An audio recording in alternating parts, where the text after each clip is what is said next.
Bonjour à tous. Alors aujourd'hui, petit récap du Cambodge, cette fois-ci. Alors le Cambodge, c'est le pays qui est venu juste après le Laos. Alors est-ce que c'est pour cette raison ou pas que nous avons autant apprécié le Cambodge? On ne saurait dire.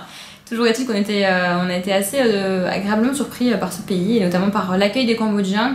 Ouais, qu'on nous avait dit aussi un petit peu arnaqueur, très commerçant, pas très gentil. Bon, encore une fois, faut pas écouter les autres, parce que nous on les a trouvés très accueillants. Bien plus accueillants que les Laotiens, alors que finalement on ne nous avait pas vraiment donné cette image-là. Comme quoi.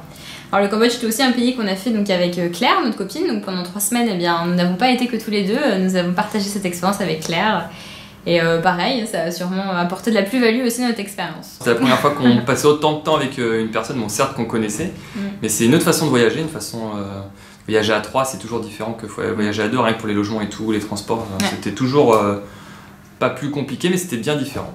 Ouais. Et donc on va vous faire nos impressions donc, sur ce 1 mois. C'est vrai qu'on a passé presque 1 mois donc, au Cambodge.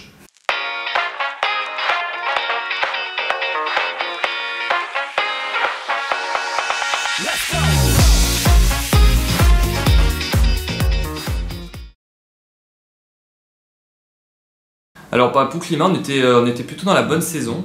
Il a fait très chaud, mais vraiment très chaud. Hein. Je crois que là on a vraiment ressenti un bon coup de chaleur, comme quand on est arrivé en Birmanie après la Corée du Sud. Mais là pour le coup, on venait du Laos où il faisait déjà chaud, et quand on est arrivé au Cambodge, c'était vraiment très chaud, très lourd, humide.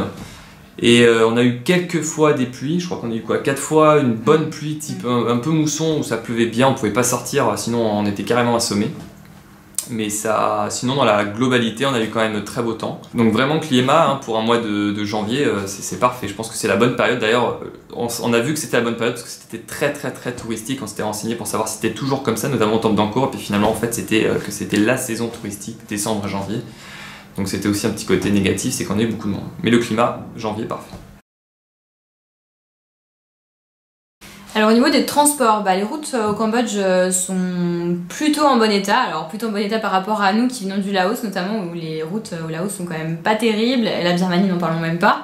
Donc au Cambodge, ouais, il y a quand même un bon état des routes. Les réseaux de bus sont quand même pas mal développés. Chaque grosse ville, il est possible de chaque grosse ville de se rendre dans une autre grosse ville. Donc il y a quand même un réseau de bus qui est bien présent et bien développé. Donc ça c'est pour les transports qu'on a fait entre les villes. Sinon, une fois qu'on était posé à un endroit, pour se déplacer, c'est essentiellement... Alors il y a pas mal de tuk-tuk, hein, notamment à Siem Reap et Temple d'Angkor. Nous c'est vraiment le moyen de locomotion qu'on utilisait plus parce qu'on était avec Claire. Nous on aime bien les 2 roues, on aime bien les scooters. Mais là à 3 c'était pas possible. En plus Claire elle savait pas trop faire de scooter, voire pas du tout. On n'avait jamais fait, donc on n'a pas osé. Le Cambodge c'est peut-être pas le meilleur endroit parfois pour tester un 2 roues quand on n'a jamais fait, donc ouais. On a privilégié le tuk-tuk. Parce qu'il y a beaucoup de circulation, ça roule n'importe comment, notamment à Phnom Penh, donc la capitale. Là la circulation c'est catastrophique, ouais. Faut avoir les yeux partout, donc là on n'a pas loué de scooter, pareil on était en tuk-tuk, même quand on était tous les deux finalement on a préféré prendre le tuk-tuk, c'était beaucoup plus reposant, c'était pas très cher en plus. Plutôt que se tenter à avoir un accident tellement la circulation est incroyable. Donc on a quand même pris un petit peu scooter une fois que Claire est partie dans le sud du Cambodge. Donc c'est très agréable parce qu'il y a beaucoup moins de circulation. Là c'est très facile. Et c'est moins cher aussi, hein, ça permet de faire des économies quand même de louer un scooter à 2 roues. Quoi. Ouais, c'est vrai que c'est beaucoup moins cher que le tuk-tuk. Hein. Finalement le tuk-tuk il faut payer le conducteur donc ça monte un petit peu les prix. Là, le scooter, c'est vraiment pas cher. Alors, il y a quelques endroits à savoir où le scooter, normalement, je t'ai dit normalement, où il est interdit louer. Alors déjà, on n'a pas le droit de louer un scooter normalement aux touristes, parce qu'on n'est pas trop assuré, etc. Mais là, c'est un autre débat, parce que, par exemple, à Siem Reap, normalement, il est interdit de vendre des scooters aux touristes. C'est une loi qui a été imposée comme ça, de louer. Vendre. De louer un scooter aux touristes. Mais on a vu pas mal de magasins, puis finalement pas mal de touristes qui ont réussi à se procurer un 2 roues. Alors il semblerait que cette loi soit faite pour éviter que le business des tuk-tuk qui rentrent dans les temples d'Angkor ne s'effondre. Donc ils avaient pas mal protesté là-dessus, notamment comme l'instauration des scooters électriques. Mais on peut donc louer quand même des 2 roues dans les grandes villes, etc. Mais bon, c'est pas toujours facile dans certaines régions. Alors faut savoir qu'en Angkor tu peux aussi le faire en vélo, on a vu beaucoup de gens qui le faisaient aussi en vélo. À Angkor il y a deux grandes boucles, il y a la petite boucle et la grande boucle pour les temples. Alors pour la petite boucle en effet ça peut être envisageable, pour la grande boucle bon ça te fait faire 30 km de vélo dans la journée donc faut avoir les bonnes cuisses. Ouais, faut être motivé ou faut en tout cas avoir la volonté. Nous c'est vrai qu'on était 3 donc on pouvait se permettre on va dire de prendre un tuk-tuk, c'est vrai qu'on s'en sortait entre 10 et 15 euros la journée, donc vu qu'on était 3, ça faisait un maximum 5 € par personne, donc finalement c'était pas non plus une dépense mirobolante. Donc du coup c'est vrai que c'est pour ça qu'on a aussi pris un tuk-tuk à Angkor, mais il faut savoir qu'on peut bien sûr le faire en vélo aussi. Il fait gris et puis il fait très chaud, donc ouais, vraiment il fait très chaud. Ouais. Faut avoir un peu de courage. Alors il y a un autre moyen de transport aussi, pas très cher, c'est la motodop, donc c'est juste comment ça s'appelle un mec. C'est juste un mec sur un scooter ou sur une petite moto et qui te prend en taxi, donc c'est beaucoup moins cher que le tuk-tuk. Puis c'est pratique quand tu connais pas trop la ville, que t'as pas envie de t'embêter pour des petits trajets à louer un scooter. Donc c'est aussi sympa à prendre. On peut être 2 dessus, donc je sais pas si on pouvait être 3 dessus, c'est pour ça que quand on était avec Claire on n'a pas trop tenté, hein, on a pris directement un tuk-tuk.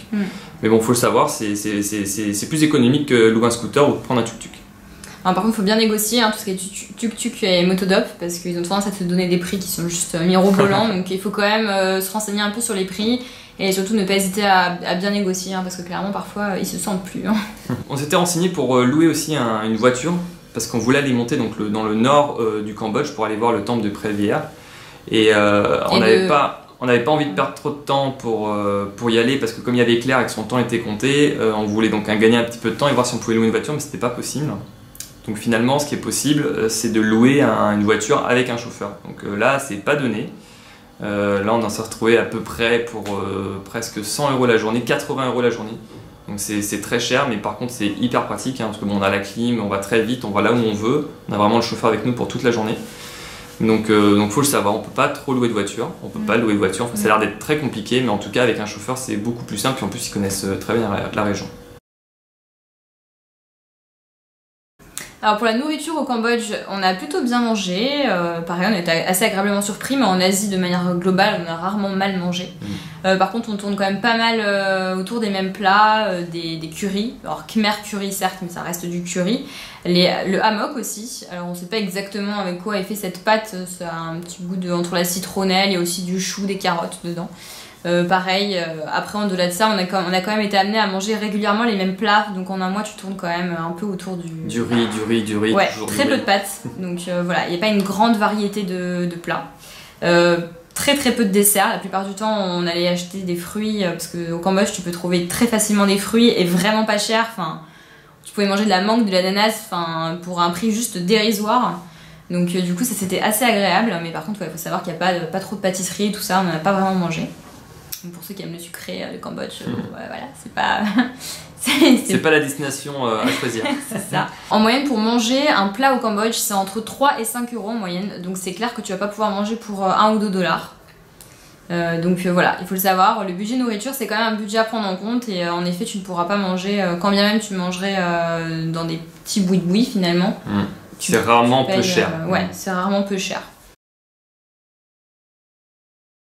Alors la population, comme on vous a dit en introduction, on avait à la base une mauvaise image, parce qu'on nous a donné une mauvaise image des Cambodgiens. Finalement c'était une grosse erreur, parce qu'ils sont adorables, ils sont très gentils, très accueillants, très commerçants. Alors ils adorent négocier, pour eux c'est un plaisir, c'est-à-dire que si tu négocies pas avec eux c'est comme une insulte. Donc ils aiment beaucoup ça, et d'ailleurs il faut négocier avec eux, parce qu'on peut vraiment faire chuter les prix par 2, par 3, des fois par 10.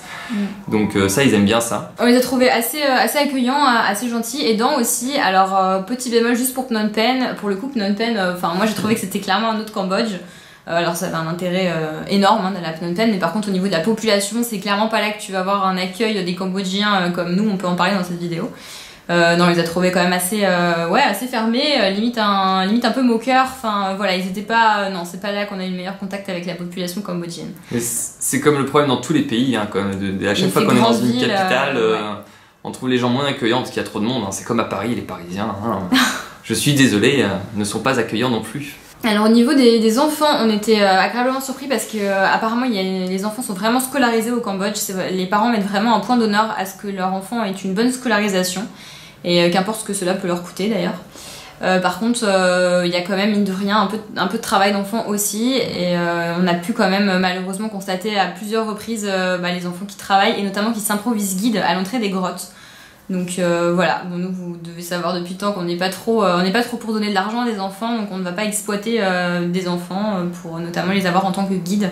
Donc voilà, on a refusé d'avoir des guides dans certaines grottes, dans certaines attractions touristiques, pour ne pas donner d'argent donc à ces enfants qui s'improvisent guides. Alors au niveau des paysages au Cambodge, alors le Cambodge, il faut savoir que c'est un pays qui est quand même globalement assez plat, il n'y a pas énormément de relief. Il y a aussi très peu de grosses villes, alors c'est vrai que ça nous a assez étonné parce qu'en Asie, t'as quand même régulièrement des grosses villes. Et là pour le coup, à part Phnom Penh au Cambodge, finalement les villes sont quand même à taille humaine, hein, on a envie de dire, c'est rarement des grosses villes, donc c'était assez étonnant. Et de ce qu'on a visité, nous, où là on a trouvé un petit peu de végétation, donc on a trouvé de la végétation un peu autour des temples d'Angkor, où on voit les temples qui sont complètement envahis donc, par les arbres, etc. Donc c'est assez sympa. Et puis on a visité un petit peu de jungle, de forêt un peu primaire dans le sud, au niveau notamment de la zone des cardamommes. Mais sinon, c'est vrai que la plupart du temps, c'est très plat. Il y a peu de relief, hein, c'est pas très montagneux, etc. Donc c'est pratique en transport, hein, c'est qu'on a rarement le mal des transports. Le mal des transports, parce que ça tourne pas souvent, c'est souvent très droit sur les routes. Après on n'a pas fait l'est du Cambodge avec le Mondulkiri, il paraît que c'est très très beau là-bas, que la végétation est un peu différente, donc on connaît pas, mais de ce qu'on a fait en tout cas, il y a peu de forêt, c'est très plat et c'est plutôt joli. Alors dans le sud, donc au-delà de la forêt des cardamommes, il y avait aussi la mangrove qui était assez sympa de voir, hein, donc tous ces arbres qui poussent dans l'eau même, c'est assez mystique, c'est assez sympa. Alors il y a aussi le Tonlé Sap, hein, qui est un lac qui est vraiment au milieu du Cambodge, donc du coup tu as des villages flottants, des marchés flottants, donc c'est assez sympa aussi. Alors ce qui est bien aussi au Cambodge, c'est qu'il y a la mer, hein, donc il y a la possibilité d'aller à la mer, se baigner, etc. Donc c'est peut-être assez pratique si on recherche ce côté un peu station balnéaire. Détente. Ouais, voilà, détente. Du coup, donc dans le sud notamment, alors nous on a fait l'île de Koh Kong qui était assez sympa. Il y a aussi possibilité d'aller donc bien sûr à Sihanoukville. Alors nous on a juste fait une plage à Sihanoukville parce que c'était pas initialement prévu. Mais vers Sihanoukville, t'as aussi l'île de Koh Rong, t'as l'île du Lapin. Enfin voilà, il y a vraiment moyen d'aller à la plage. Si on le souhaite. Les plages sont pas dégueu, hein, enfin moi j'ai trouvé. Sur les listes de Koh Rong, Koh Kong, etc., c'est même des plages assez paradisiaques, hein, sable blanc, pas trop d'hôtels, etc. Hein, c'est un peu, je crois qu'il y a Koh Lanta qui a été tourné là-bas pour vous donner un peu l'image des îles paradisiaques. Donc voilà. Bon, nous on n'a pas pu y aller parce qu'il faisait pas très beau, mais si vous voulez faire de la plage, en tout cas au Cambodge, le sud est là pour vous. Par contre, il faut savoir qu'au niveau de la gestion des déchets au Cambodge, une fois de plus, c'est pas trop ça. Donc malheureusement, malgré le fait que parfois il y a des plages plutôt, on va dire, jolies, il y a quand même une gestion des déchets qui est pas terrible. On l'a vu notamment à Sihanoukville, sur les plages, donc même de Sihanoukville comme au 13 Beach, etc. Tu vois quand même, il y a... Voilà, les plages sont un peu polluées, enfin clairement ce sera pas la plage de Polynésie française avec du sable blanc, enfin non. Et quand bien même il y en aurait, c'est vrai qu'il y a quand même pas mal de petits hôtels en fait. Quand nous on était au 13 Beach, t'as plein de petits hôtels pas chers qui se mettent carrément au pied de l'eau. Alors c'est sympa d'être au pied de l'eau, sauf qu'au niveau de ta vue et de tes photos, c'est pas terrible en fait, parce que t'as plein de petits hôtels tout le long de la plage. Et clairement là t'es plus du tout sur une plage paradisiaque, et quand bien même la plage pourrait être sympa, elle l'est plus du tout en fait, parce que ça gâche un petit peu la vue que tu peux avoir, d'avoir tous ces petits hôtels qui s'agglutinent avec les transats partout, voilà. Donc voilà, on a trouvé ça un petit peu dommage, mais en effet, si on va plutôt sur l'île de Koh Rong, etc., il y a moyen, on pense que ce soit le plus sympa, de ce qu'on en a entendu en tout cas. Alors, tourisme au Cambodge. Le Cambodge, c'est très touristique, hein, il faut pas se le cacher. Il y a pas mal de tourisme, essentiellement à Siem Reap, hein, pour les temples d'Angkor. Alors, il y a du tourisme de masse, il y a beaucoup de touristes backpackers aussi. Mais nous, on s'est pas senti étouffé par ce tourisme. Alors certes, il y a 2-3 temples où tout le monde s'y retrouve, les plus connus forcément, mais alors par contre, dès qu'on s'éloigne un petit peu et qu'on va visiter les autres temples, nous, on s'est jamais senti, même pour prendre des photos, des vidéos, on n'a jamais eu 50 000 personnes, 50 000 Chinois sur les vidéos. Et c'était à peu près pareil après dans tout le reste du Cambodge. Bon alors, il y avait juste un petit peu plus de touristes. Par contre, pareil à Phnom Penh, hein, parce que ça reste quand même la capitale. Et aussi à Sihanoukville, bien sûr, parce que c'est une station balnéaire qui est quand même très connue, où il y a énormément de monde, notamment des Russes. Donc là où il y avait un peu plus de tourisme. Ouais, le tourisme est plutôt facile au Cambodge, hein, tout est traduit, on paye tout en dollars, donc pour faire les conversions, c'est facile, hein, surtout quand le dollar équivaut à peu près à l'euro à la période où on y est. Donc ouais, non, franchement, c'est facile. Les transports sont faciles, tout le monde parle plus ou moins l'anglais, donc le Cambodge pour le tourisme, assez facile. Alors le petit bémol du tourisme, c'est qu'il y a un tourisme sexuel qui se développe pas mal au Cambodge. Donc pareil, alors nous ça nous gêne fortement. Personnellement je suis pas du tout ouverte face à ça. Du coup c'est un peu gênant quand tu vois des petits vieux avec des petites jeunes, mais pas que, hein, tu vois aussi des petits jeunes avec des petites jeunes cambodgiennes, pareil. C'est un peu lassant, c'est un peu dégueu, enfin voilà, tout ce qu'on veut. Alors ça dépend, il y a des endroits où c'est vraiment aux yeux de tout le monde, hein, notamment à Phnom Penh. On se souvient d'un quartier à Phnom Penh Enfin, t'as juste envie de te dire, mais il n'y a pas des gens normaux qui viennent manger dans ce restaurant. En fait, c'est que ça, enfin que des couples mixtes. Et honnêtement, on a du mal à croire que tous ces couples mixtes avec des vieux et une petite jeune, bah, ce soit que des couples d'amour. On a du mal à le croire. Donc voilà, faut savoir que ce qui est pas mal répandu, c'est vraiment de payer quelqu'un limite pour tout ton séjour. Donc tu vas avoir le même vieux avec la nana pendant limite 1 ou 2 semaines. Donc voilà, c'est un peu particulier. Par contre, il y a des endroits où c'est un peu plus caché, à Sénouville notamment, où c'était vraiment un petit quartier où t'avais que des bars. Pas des bars à putes. donc voilà, donc après ça dépend, tu peux vraiment tomber dessus comme ça en allant juste manger, ou alors dans d'autres endroits c'est un peu plus caché, un peu plus voilà. C'est un peu le côté négatif du tourisme, ce tourisme un peu sexuel qu'on peut avoir dans d'autres pays d'Asie, hein. On pense notamment à Patong en Thaïlande, mais voilà, on l'a un petit peu perçu aussi au Cambodge. Alors au niveau des logements au Cambodge, on peut trouver vraiment de tout, hein, à tous les prix. Il y a moyen vraiment d'avoir une chambre sympa pour pas cher, une chambre double notamment, on pense pour nous. Hein. Tu peux facilement avoir une chambre double à 2 pour finalement le prix que tu paierais si t'étais en dortoir. Donc à partir du moment où t'es plus de 2, ben, c'est pas mal. Tu peux avoir des chambres doubles correctes et pas chères. Faut savoir aussi qu'il y a souvent des chambres familiales, donc où t'as 2 grands lits, ou alors un grand lit et un petit lit. Donc c'était pratique parce que nous on était 3 pendant une bonne partie du voyage. Donc il y avait moyen de payer pas cher une chambre en étant 3 dedans et c'était plutôt bien fonctionnel, alors que finalement on a vu beaucoup de pays en Asie, notamment Birmanie, où il y avait vraiment pas moyen d'avoir des chambres familiales.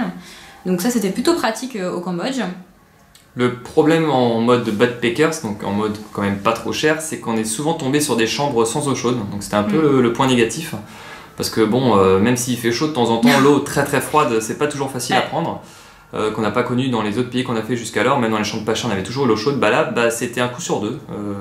On était toujours obligé d'aller dans la gamme au-dessus pour avoir l'eau chaude. L'eau chaude, on a quand même eu de l'eau chaude que la moitié du mois, donc ça vous donne quand même une idée, hein. La moitié des villes qu'on a faites au Cambodge pendant notre mois au Cambodge, bah, il n'y avait que de l'eau froide. Et pourtant c'était pas forcément des petits hôtels pourris, hein. C'était vraiment que même dans les hôtels parfois un peu sympas, bah non, il n'y avait pas non plus d'eau chaude. C'est au niveau de la Wi-Fi, il faut savoir qu'il y a une bonne Wi-Fi au Cambodge, partout. Qui est plutôt rapide. Alors au niveau du budget, nous on a un petit peu dépassé notre budget initialement prévu pour différentes raisons. Alors déjà c'est vrai qu'on avait une copine avec nous, donc on a plus tendance à vouloir changer un petit peu de notre routine un peu trop backpackers, donc on avait envie de faire des restos un petit peu plus sympas, mais pourtant on n'est pas vraiment tombé dans l'excès non plus, hein, loin de là. De se faire des petits apéros parfois, ou d'utiliser des moyens de transport qui sont parfois plus chers. On a dit qu'on avait pris le tuk-tuk ou la voiture par exemple. C'est vrai qu'on voulait gagner du temps parce que Claire était là moins longtemps que nous. Et on a pris un tuk-tuk plutôt que prendre un 2 roues qui aurait peut-être revenu moins cher pour le coup. Mais c'est vrai que Claire ne faisait pas de 2 roues. Et on était 3, donc on s'est dit qu'un tuk-tuk c'était pratique. Enfin bref, du coup c'est vrai que ça vous fait un petit peu augmenter notre budget de base. Il y a aussi les entrées touristiques qui sont très chères, les entrées incontournables on va envie de dire, hein. Encore c'est quand même un budget. On a pris un pass de 3 jours, il faut savoir qu'en plus il a doublé là, le prix au 1er février, donc là autant te dire que sur les 3 jours, déjà t'as ton budget qui est doublé par 2, donc voilà, c'est quand même une dépense mine de rien. Tout comme les temples dans le nord, Prévière, Koh Ther, Biang Malia, pareil, c'est des entrées que tu payes, c'est des impondérables, et ça fait vite, ça fait vite augmenter ta note finalement. Oui, puis on a fait d'autres activités qui étaient un petit peu chères, comme les treks dans la jungle, une petite excursion sur l'île de Koh Kong. Donc tout ça, ça rajoute forcément aux dépenses. Faut savoir qu'une journée de trek, c'est quand même 20 à 22 $ la journée par personne. On a fait quand même 2 journées de trek, donc voilà, ça fait déjà pas mal finalement. En plus, on vous a dit que la nourriture était pas si peu chère, même quand on se mettait en mode on paye pas trop, parce que c'est à peu près 5 € le plat. Alors faut savoir qu'on paye toujours en dollars et qu'ils nous rendent la petite monnaie en riel. Donc ça c'est une chose un petit peu particulière, on n'avait pas l'habitude. Faut prendre le coup. Alors des fois on payait en riel, des fois on payait en dollars, donc c'est assez particulier le business là-dedans. Alors la sécurité, le Cambodge, encore un pays très sécure, on n'a jamais eu de problème, on n'a pas eu de vol, on s'est jamais senti en insécurité même quand on montait dans les petits endroits un peu paumés. Alors il y a juste à Phnom Penh où il faut faire attention, alors pareil comme toutes les capitales, beaucoup de monde, etc. Donc il paraît qu'il y a des vols des fois à l'arraché, les gens qui arrachent les sacs en scooter, etc. Bon nous on n'a pas eu de soucis, mais vraiment le Cambodge, aucun problème. On nous avait aussi dit de nous méfier de tout ce qui est escroquerie, qu'ils essaient de t'arnaquer. Alors nous on n'en a pas eu ce souci là, après c'est vrai qu'on est quand même vachement dans la négociation, on connaît en général les prix. Donc voilà, en gros si tu veux pas te faire arnaquer, faut te renseigner sur les prix et ne pas hésiter à négocier tes prix. Voilà, on commence un peu à avoir l'habitude, hein. Comme aux frontières, on a compris que quand les gens nous demandaient de l'argent aux frontières, il y a une fois sur deux, normalement c'est gratuit donc on payait pas. Alors ce qu'on a aimé au Cambodge, encore, hein, bien sûr, c'était juste incroyable, c'était vraiment magique. On avait adoré Bagan, mais je crois que encore c'est encore un level au-dessus. C'est juste indescriptible. Hein, ouais, c'est merveilleux quoi. C'est vraiment l'incontournable, on peut pas aller au Cambodge sans faire encore. Et il faut même y rester quoi. Il y a ça qu'il y a le pass une journée, le pass 3 jours, le pass une semaine. Nous on a pris 3 jours parce qu'on est avec Claire, on voulait pas perdre trop de temps sur ses vacances, à passer trop de temps donc au temple d'Angkor, mais franchement, nous si on avait été seul, je pense qu'on aurait pris une semaine parce qu'il y a vraiment plein de temples de partout disséminés, on peut prendre notre temps à se perdre, c'est vraiment trop bien quoi. En tout cas 3 jours c'est vraiment un minimum, on voit des gens qui ont passé qu'une journée encore, on trouve ça vraiment dommage parce que du coup tu t'en tiens aux sites principaux et donc oui forcément il y aura du monde si tu fais les 3 ou 4 temples principaux, c'est sûr que tu auras du monde. Faut vraiment prendre un minimum de 3 jours pour vraiment aller dans les endroits plus reculés, plus perdus, où tu vas devoir faire un petit peu de route du coup. Et là par contre tu seras seul, c'est juste magique quoi. Bon après c'est sûr, faut aimer les temples, si on n'aime pas les temples, peut-être une journée. Et nous comme on adore les temples, on a aussi beaucoup aimé d'autres temples qui étaient vraiment plus éloignés de Siem Reap, notamment les temples de Koh Ther, les temples de Beng Malea et surtout le temple de Preah Vihear qui est à la frontière au nord avec la Thaïlande. Donc pareil, c'est des temples incroyables. Qui sont encore peu touristiques, donc là on en a pris plein les yeux, c'était vraiment super. Ce qu'on a beaucoup aimé c'était aussi le village flottant de Kampong Chang, on a trouvé ça vraiment très sympa, ces petits villages où c'est des Vietnamiens qui habitent là, c'était vraiment pas du tout touristique, on était limite les seuls, enfin c'était vraiment assez hallucinant et assez atypique quoi, de voir ces populations qui vivent vraiment sur leur petit bateau, font leur petit commerce sur le bateau. Et c'était vraiment pas du tout touristique, on les voyait tous étonnés de nous voir et tout, c'était vraiment très très très cool quoi. Alors on a bien aimé le sud du Cambodge, notamment Koh Kong et sa petite île où on a fait une petite excursion qui était juste déserte et magnifique. Et on a aussi aimé aller se perdre dans le petit village de Shipat où on avait fait un trek. Alors le trek n'est pas incroyable, mais alors par contre ce concept d'éco-village, on a trouvé ça genre d'enfer. On a beaucoup aimé cette notion d'éco-village parce qu'en fait avant c'était une région où il y avait beaucoup de braconnage, où on déforestait la forêt des cardamomes justement. Et du coup, il y a eu vraiment un projet de réhabilitation pour protéger cette zone. Et du coup, on a demandé aux villageois d'arrêter justement toutes ces... de dévaster la région à ce point-là. Donc on les a formés, on leur a offert... on les a formés pour des métiers, pour qu'ils soient cuisiniers, guides. Et on leur a amené du coup des touristes pour faire cette notion d'écotouriste. Et du coup c'est vrai que maintenant c'est une région protégée où les habitants mettent la main à la pâte pour être guides pour des treks, pour nous faire à manger, etc. Et c'est comme ça qu'ils arrivent à subvenir à leurs besoins tout en protégeant leur patrimoine, leur région. Et on a trouvé ça super intéressant. Alors on a beaucoup aimé Phnom Penh, non pas pour l'architecture de la ville, mais alors surtout pour toute l'histoire que cette ville apporte sur l'histoire du Cambodge. C'était juste incroyable. On a été beaucoup touchés par les visites qu'on a faites, donc pour nous c'est la capitale incontournable pour aller apprendre vraiment énormément sur ce pays. On a beaucoup aimé, donc on l'a dit, la population cambodgienne, pour nous c'était vraiment une agréable surprise. Et l'autre surprise aussi, on va pas dire qu'on a aimé Sihanoukville, mais en tout cas c'était une surprise pour nous parce qu'on nous en avait dit beaucoup de mal, on nous avait dit que c'était horrible, qu'il y avait que du tourisme sexuel, que c'était tourist land quoi. Et en fait on va pas dire qu'on a adoré, mais on a été plutôt agréablement surpris. Il y a quand même une petite ambiance nocturne qui est quand même assez sympa, les plages sont pas dégueu non plus, même si c'est pas non plus la Polynésie française. Donc on a trouvé que c'était pas un stop horrible en soi, même si c'est vrai que de base on ne devait pas le faire. Alors qu'est-ce qu'on n'a pas aimé ? On n'a pas aimé Battambang, on était très déçus, on nous en a dit beaucoup de bien et puis finalement on a trouvé que c'était pas terrible. En plus le soir il n'y a aucune activité, c'est un peu mort, donc non, Battambang, déçu. On a été déçus du trek à Shipat aussi. Alors même si on a beaucoup aimé cette notion, comme on l'a dit avant, d'éco-village, de tourisme responsable, etc. On a été déçus par le trek proposé. En fait, on a payé pour marcher, clairement, dans des forêts comme on aurait pu. J'ai l'impression comme on aurait pu marcher à Fontainebleau, quoi, limite. Donc on a trouvé ça un petit peu dommage. Alors on a été un petit peu déçus ici par Kampot Kep. Alors c'était un peu l'incontournable, tous les gens passaient par là. Nous on a trouvé ça c'est sympa, mais franchement sans plus. On a trouvé que c'était bien pour manger, mais on mange très bien à Kampot Kep. Ouais, pour les alentours à visiter et tout, il n'y a pas grand chose, donc pas terrible. On a aussi été déçus un petit peu par la gestion des déchets, on l'a dit, c'est vrai que ça donne un petit peu une image un peu moins bien des plages où t'as des déchets, les rues où t'as des déchets. On a moins aimé aussi, comme dans d'autres endroits, le travail des enfants, et on le redit encore, on a moins aimé cette image ce tourisme sexuel qui se développe de plus en plus au Cambodge et qui est plus présent, on a trouvé, que dans d'autres pays frontaliers comme le Laos notamment. Voilà, c'est quand même assez présent au Cambodge malheureusement. Alors nos regrets, ce sera de ne pas avoir fait de trek, de ne pas avoir pu pousser par manque de temps dans le Mondulkiri ou Ratanakiri, qui sont des régions très peu visitées du Cambodge, parce que c'est un peu reculé quand même, c'est encore préservé du tourisme apparemment. Donc on aurait bien aimé pouvoir y faire des treks, on pense que ça aurait été bien mieux que les treks qu'on a pu faire nous au Cambodge. Malheureusement, il fallait davantage de temps pour pouvoir pousser jusque là-bas. On a aussi regretté de ne pas avoir pu faire les îles du sud, notamment Korong.